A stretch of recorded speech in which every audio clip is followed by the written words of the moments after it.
Hi everyone, welcome to our channel MK Arts Paradise. நாம இன்னைக்கு இந்த கிளாஸ்ல எதை பத்தி பார்க்க போறோம் அப்படினா பாக்ஸ் செயின் ஸ்டிட்ச் பத்தி பார்க்க போறோம். பாக்ஸ் செயின் ஸ்டிட்ச் எதுக்காக யூஸ் ஆகுதுன்றது தான் நம்ம மேக்ஸिमम பார்டர்ஸ்க்கு யூஸ் பண்ணுவோம். இல்லனா ஒரு ஃப்ளாட்டா வரக்கூடிய லைன்ஸ்க்கு யூஸ் பண்ணுவோம் மேக்ஸिमम.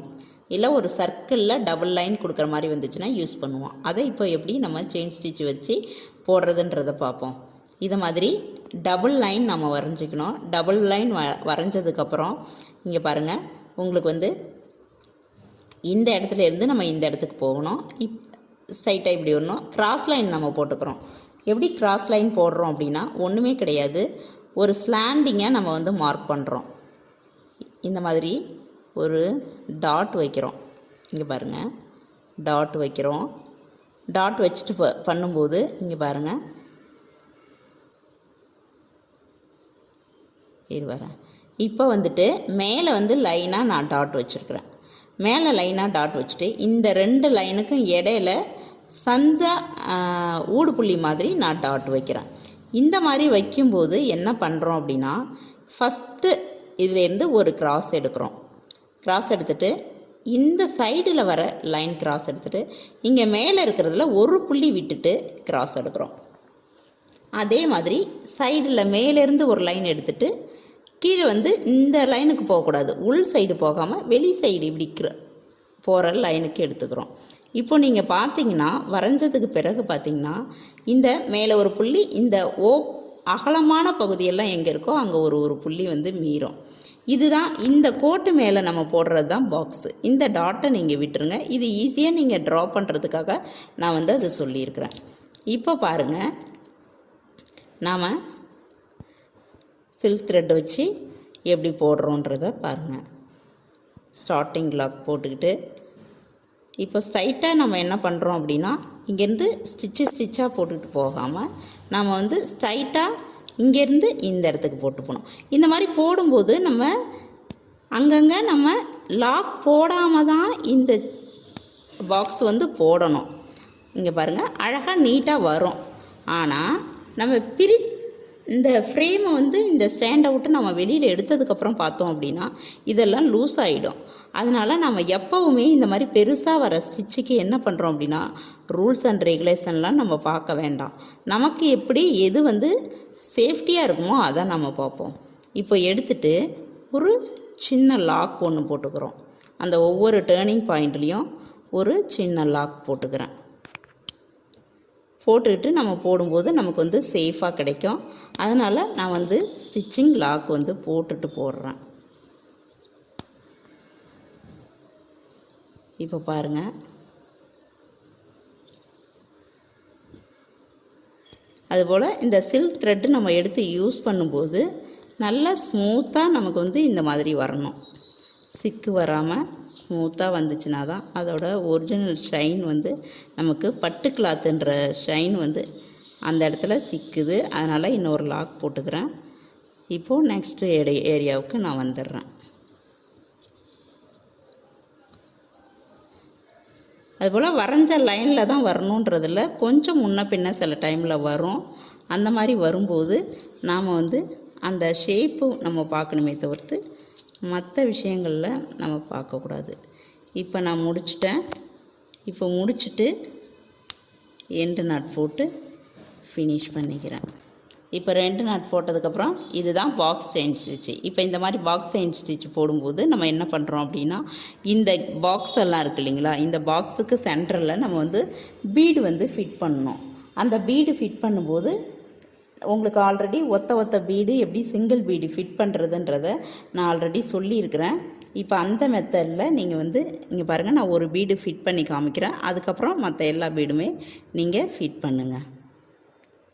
இந்த மாதிரி நம்ம த்ரெட்டை எடுத்துகிட்டு நான் இதில் வந்து பிளாக் கலர் பீடு வைக்கிறேன், சுகர் பீடு வைக்கிறேன், வச்சுட்டு எடுக்கிறேன். இது வந்து நம்ம நார்மலாக ஸ்விங் த்ரெட் வச்சு நம்ம யூஸ் பண்ணுவோம் பீடு ஃபிட் பண்ண. இப்போ இது கம்மியான ஏரியா அப்படின்றதுனால நான் இந்த பீடே யூஸ் பண்ணிக்கிறேன். இப்போது இதில் நமக்கு இந்த ஹெட்டில் மாட்டிட்டு நம்ம யூஸ் பண்ணுவோம் இல்லைங்களா, அந்த லாக் யூஸ் பண்ணிக்கிறோம். இப்போ பார்த்திங்கன்னா லாக் ஆகிடுச்சு. நமக்கு இதே மாதிரியே இந்த இடம்லாம் நீங்கள் ஃபிட் பண்ணிடணும். இதுதான் வந்து இப்போ நான் இதெல்லாம் ஃபிட் பண்ணிவிட்டு உங்களுக்கு வந்து நான் இப்போது இது எல்லாத்துலேயுமே பீடு வச்சு ஃபிட் பண்ணியாச்சு. இதுதான் பாக்ஸ் செயின் ஸ்டிச்சு. இப்போது இதில் வந்துட்டு டபுள் பாக்ஸ் செயின் ஸ்டிச்சு போட போகிறோம். இதில் எந்த மாதிரி டபுள் பாக்ஸ் செயின் ஸ்டிச்சு போட போகிறோம் அப்படின்னு பார்த்தீங்கன்னா, இந்த மேலே உள்ள இப்போ இங்கே எப்படி நம்ம போட்டிருக்கிறோமோ இதே மாதிரியே மேலே உள்ளதை தனி கலரில் போட்டுக்கணும். கீழே உள்ள பாக்ஸை நம்ம தனி கலரில் போட்டுக்கணும். ஏன் அப்படின்னா இதுக்குள்ளே வந்துச்சா ஒரே கலரில் போடலாம். ஆனால் ஒரே கலரில் போட்டால் எப்படி இந்த ஒரே கலரில் ஃபுல் பாக்ஸும் போயிட்டு வந்தாங்க அப்படின்றது தெரியாது. இதை ஃபுல் பாக்ஸ்லேயும் நம்ம போயிட்டு வரலாம். இப்படியே போயிட்டு நாம் இப்படியே போயிட்டு இந்த ரூட்லேயும் வரலாம், தனித்தனியாகவும் போடலாம். இப்போ டபுள் கலரில் போடும்போது மேலே உள்ள கலர் யூஸ் பண்ணிடுறேன். இப்போ இதே மாதிரியே போட்டுட்டு நான் உங்களுக்கு அடுத்த பாக்ஸ் போடும்போது நான் உங்களுக்கு எப்படி போடுறதுன்றதை காமிக்கிறேன். இப்போது இந்த கலர் பாக்ஸை போட்டுட்டேன் டபுள் பாக்ஸுக்கு. அடுத்தது இப்போ டபுள் பாக்ஸு செகண்ட் பாக்ஸ் போடுறேன். இப்போ செகண்ட் பாக்ஸு நம்ம போட்டு முடித்தாதான் அது டபுள் பாக்ஸாக தெரியும். செகண்ட் பாக்ஸு நான் இங்கேருந்து ஸ்டார்ட் பண்ணுறேன். அதோட வேறு கலரில் டிஃப்ரெண்ட்டாக எடுக்கிறேன். ஏன்னா அப்போ தான் நமக்கு தெரியுன்றதுனால ஸ்டார்டிங் லாக் ஃபஸ்ட்டு போட்டுக்கிறோம். போட்டுட்டு நம்ம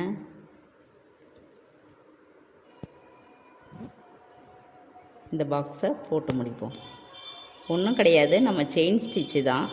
இந்த செயின் ஸ்டிச்சையே நம்ம ஒவ்வொரு இடத்துலையும் போட்டுட்டு வரோம்.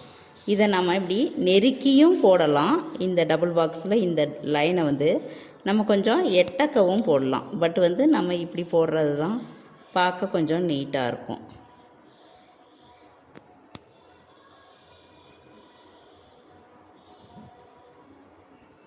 இதில் நம்ம மேலே எப்படி போட்டோமோ அதே தான். பட் அதோட ஆப்போசிட் சைடு நம்ம போடுறோம். அவ்வளோதான் வித்தியாசம். வேறு எந்த வித்தியாசமும் நமக்கு இதில் கிடையாது. எப்போ ஒரு லைன் போடுறோமோ அந்த லைனுக்கு ஒரு நூல் உள்ளே தள்ளியே நம்ம ஸ்டிச்சை போட்டுட்டு அப்புறம் லாக் போட்டால் தான் அந்த கரெக்டான பிளேஸில் நிற்கும் அப்படின்றது உங்களுக்கும் தெரியும். நான் லாக் ஸ்டிச்சு போடும்போது சொல்லியிருக்கேன். அதே மாதிரி தான் நீங்கள் இதுலேயும் எந்த ஒரு ஸ்டிச்சை இனிமேல் பண்ணாலும் ஃபாலோ பண்ணணும். இப்போ பாருங்கள், நான் முடிச்சிட்டேன். முடித்ததுக்கப்புறம் நம்மளோட எண்டு நட் போட்டுட்டு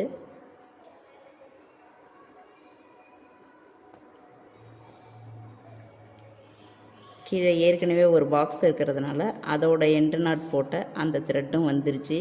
அதனால் நான் லைட்டாக இந்த த்ரெட்டை மட்டும் யூஸ் பண்ணி நான் லாக் போட்டுக்கிறேன். இப்போ நம்ம டபுள் பாக்ஸ் முடிச்சுட்டு அதில் பீடு ஒர்க்கும் நம்ம சென்டரில் முடிச்சிட்டோம்.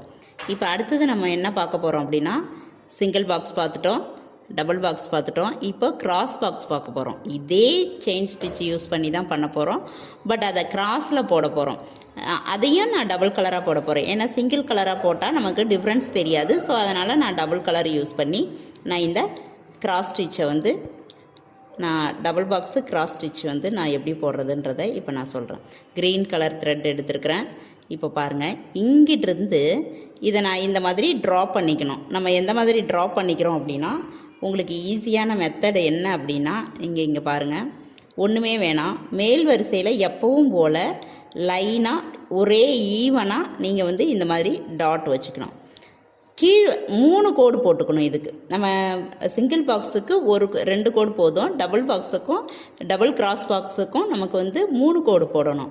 இந்த 3 கோடு போடும்போது இதுக்கு நேராகவே இங்கே மேலே என்ன புள்ளி வச்சோமோ இதுக்கு நேராகவே கீழவும் நம்ம புள்ளி வச்சுக்கிட்டே வரோம். இந்த மாதிரி புள்ளி வச்சுட்டு ஃபஸ்ட்டு 2 இருக்கு இல்லைங்களா, இதை கிராஸில் இப்படி ஒரு மார்க் பண்ணுறோம். இந்த கிராஸில் மார்க் பண்ணி முடித்தோடனே இந்த கீழே இருக்கிற கிராஸை இப்படி பண்ணுறோம், மேலே இருக்கிற கிராஸும் இப்படி சைடில் கொண்டு வரோம். மறுபடியும் இந்த லைன் முடிகிற இடத்துல மறுபடியும் இந்த டாட்டில், ஏன்னா ஏற்கனவே நம்ம புள்ளி வச்சுருக்கோம் இல்லையா, இப்படி கிராஸ் பண்ணிக்கிறோம். இப்போது கீழவும் மேலவும் இந்த மாதிரி ஈக்குவல் கோடு மாதிரி போட்டுக்கிறோம். மறுபடியும் அந்த ஈக்குவல் கோட்டில் ஒரு கிராஸு இந்த சைடில், மறுபடியும் ஒரு ஈக்குவல் கோடு, மறுபடியும் ஒரு கிராஸு. இதில் ஈக்குவல் கோடும் கிராஸும் மாறி மாறி நம்ம போட்டு வந்துட்டோம் அப்படின்னா நமக்கு இப்போ கிராஸ் பாக்ஸ் உருவாயிடும். கிராஸ் பாக்ஸுக்கு இந்த சென்டரில் இருக்கு இல்லைங்களா, இதில் முன்ன போலவே நம்ம பீடு வச்சுக்கலாம். இப்போது இந்த கிராஸ் பாக்ஸு ஒரு கலரும் அடுத்த கிராஸ் பாக்ஸு ஒரு கலர்லேயும் நம்ம இப்போ கொடுக்க போகிறோம். இப்போ நான் க்ரீன் கலர் த்ரெட் எடுத்துருக்கிறேன் ஃபஸ்ட்டு கிராஸ் பாக்ஸுக்கு. இப்போது இங்கேருந்து நம்ம இங்கே வரணும்.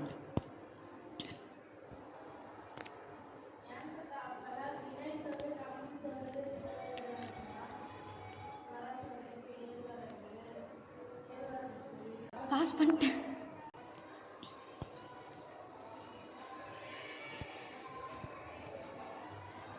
இப்போது இதை நம்ம பாருங்கள், இங்கேருந்து இந்த சைடு வரோம். இந்த மாதிரி க்ராஸ் பண்ணி நம்ம வந்து அந்த வரோம் அடுத்த லைனுக்கும். முன்னே வந்து மேல் லைன்னா மேல் லைன் மட்டும் வந்துட்டு இருந்தோம். இப்போது நமக்கு கீழே இருக்கிற லைனுக்கும் போகணும், மேலே இருக்கிற லைனுக்கும் வரணும். நடு சென்டர் லைனை க்ராஸ் பண்ணி நம்ம போகணும்.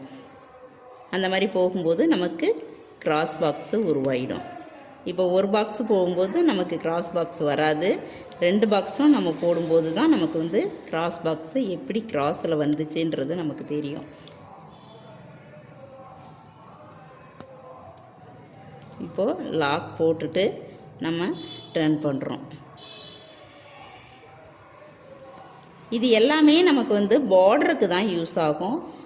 சப்போஸ் இது வச்சு நாம் இப்போ ஒரு ஈஃபில் டவர் இந்த மாதிரியான பிக்சர்ஸ் போடணும், ஒரு எந்தாவது ஒரு மாதிரி பார் வச்ச லைனில் போடணும் அப்படின்றப்ப நம்ம இந்த மாதிரியான ஸ்டிச்சஸ் வந்து நம்ம யூஸ் பண்ணோம்னா பார்க்க வந்து நீட்டாக அழகாக இருக்கும். மற்ற இடத்துக்கெலாம் வந்து இந்த ஸ்டிச்சஸ் வந்து தேவை கிடையாது. இப்போது எண்டு நாட் போட்டு இந்த கலர் நான் முடிச்சுக்கிறேன். அடுத்தது வந்து நெக்ஸ்ட் கலர் எடுத்துக்கிறேன். இப்போது நான் வந்துட்டு செகண்ட் கலர் எடுத்துருக்கிறேன். செகண்ட் கலர் எடுத்துகிட்டு இந்த கிராஸ் பாக்ஸை, அதாவது டபுள் கிராஸ் பாக்ஸு நான் வந்து போட போகிறேன். ஏன்னா இந்த க்ரீனுக்கு நமக்கு வந்து ரெட்டு போடும்போது அதில் நமக்கு பார்க்குறதுக்கு நல்லா நீட்டாக அழகாக இருக்கும். அதனால் ரெட் கலர் எடுத்துருக்குறோம். இந்த மாதிரி நம்ம கிராஸ் பண்ணி வந்தோம் அப்படின்னா நமக்கு கிராஸ் பாக்ஸு அழகாக நீட்டாக வந்துடும். இதை வந்துட்டு நம்ம மற்ற பாக்ஸில் போட்ட மாதிரியே பாக்ஸுக்குள்ளே நம்ம ஃபீடு வந்து என்ன கலர் பிடிக்குதோ, நம்ம குட்டி பீடு தான் வைக்கணுன்றது கிடையாது, நம்ம பெரிய பீடும் வைக்கலாம். நம்மளோட விருப்பம்தான் எந்த ஒரு க்ரியேட்டிவிட்டியாக இருந்தாலும். இப்போது இதுலேயே நிறைய க்ரியேட்டிவிட்டியெல்லாம் பண்ணுறவங்க இருப்பீங்க. நீங்கள் உங்களுக்கு இது வந்து ஒரு பேஸு, இதை க்ரியேட்டிவிட்டியாக வச்சுக்கிட்டு நீங்கள் எந்த மாதிரி பண்ணணுமோ அந்த மாதிரி டிசைன் பண்ணுங்கள். அப்போ தான் இது வந்து நல்ல ஒரு கற்றுக்கிட்டதுக்கான ஒரு இதுவாக இருக்கும். இப்போது இதையும் நான் எண்டு நாட் போட்டு முடிச்சுக்கிறேன். இதுலேயும் பீடு வச்சுட்டு நான் உங்களுக்கு வந்து காமிக்கிறேன். இந்த டபுள் கிராஸ் பாக்ஸில் இப்போ வந்து நம்ம ப்ளூ கலர் சுகர் பீடு கொடுத்துருக்குறோம், ஃபினிஷ் பண்ணிட்டோம். இப்போ பாருங்கள், நமக்கு டோட்டலாக சிங்கிள் கிராஸ் பாக்ஸு, இது single box, double box, double cross box. இந்த பாக்ஸ் செயின் ஸ்டிச்சு இவ்வளோ தான். இதில் இன்னும் நீங்கள் மாடுலேட் பண்ணணுன்னா ஒவ்வொருத்தவங்களும் க்ரியேட்டிவிட்டியில் உங்களோட ஓன் க்ரியேட்டிவிட்டியில் இன்னும் டெவலப் பண்ணி என்ன பண்ணணுன்னாலும் பண்ணுங்கள். பட் பேசிக் இது தான். ஸோ நெக்ஸ்ட் வீடியோவில் வந்து நம்ம அடுத்த ஸ்டிச் என்னன்றதை பார்ப்போம். உங்களுக்கு இதில் ஜாயின் பண்ணணுன்னு விருப்பம் இருந்ததுன்னா ஸ்க்ரீனில் தெரிகிற நம்பருக்கு கால் பண்ணுங்கள், அதை வாட்ஸ்அப் பண்ணுங்கள். என்ஜாய் பண்ணுங்கள். தேங்க்யூ.